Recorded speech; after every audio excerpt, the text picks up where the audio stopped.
Στο Ρέθυμνο της Κρήτης, τώρα, ένας καθηγητής της φυσικής άφησε τις αίθουσες διδασκαλίας για να γίνει εκτροφέας αλλιγκαριών. Τους τελευταίους μήνες, μάλιστα, η επιχείρησή του πραγματοποιεί και σημαντικές εξαγωγές.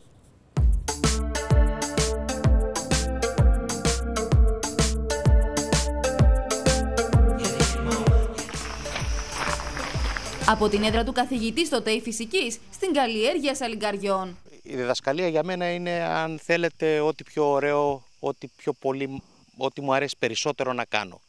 Ωστόσο, δεν μπορούσα να επιβιώσω μόνο με τη διδασκαλία από τη στιγμή που δεν είχα και κάποια μόνιμη θέση. Έπρεπε να ψάξω και κάτι άλλο για να είμαι πιο ασφαλής ότι μπορώ να ζήσω την οικογένειά μου. Ο Μπάμπης Κιαγιάς, διδάκτορ φυσικής, αποφάσισε να δοκιμάσει τις δυνατότητές του στην καλλιέργεια και τυποποίηση αλλιγκαριού.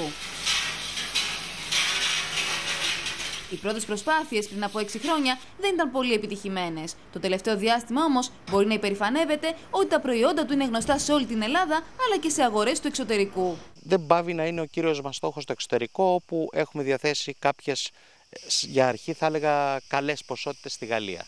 Τα τελευταία 3 χρόνια είδε την παραγωγή του να αυξάνεται μήνα με το μήνα και άρχισε να αναζητά τρόπους για να κάνει το προϊόν του ακόμη πιο ελκυστικό για την αγορά.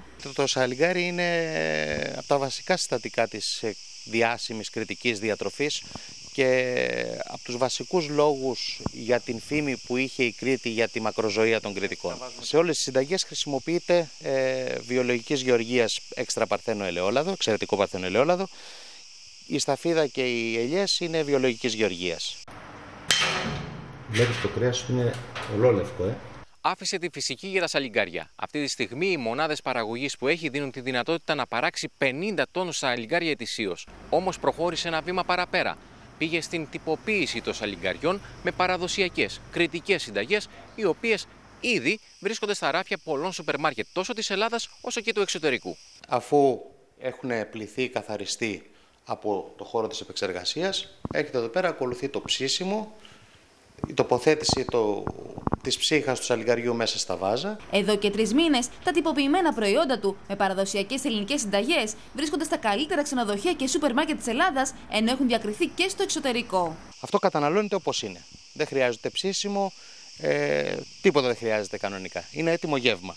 Έχουμε θετικά σχόλια από παντού για τα προϊόντα μας. Γενικά, από όταν ξεκινήσαμε και βγήκαμε στην αγορά μέχρι σήμερα, είναι όλο και αυξανόμενη η ζήτηση. Η τιμή των προϊόντων του κυμαίνεται από 6,5 έως 9 ευρώ. Υπολογίζει ότι αν καταφέρει να αξιοποιήσει πλήρως τη μονάδα παραγωγής και το τυποποιητήριο και φυσικά αν κλείσουν όλες τις συμφωνίες που βρίσκονται υπό διαπραγμάτευση, πολύ σύντομα η επιχείρηση μπορεί να φτάσει σε ένα τζίρο ύψους 1,5 εκατομμύριο ευρώ. Να αλλάξουμε θέμα. Ιστορία γράφει ο 18χρονος μπασκετμπολίστας νιγηριανής καταγωγής που γεννήθηκε και μεγάλωσε στην Ελλάδα και μάλιστα πήρε πρόσφατα την ελληνική υπηκότητα. Ο Γιάννης, λοιπόν, έγινε ο πρώτος Έλληνας που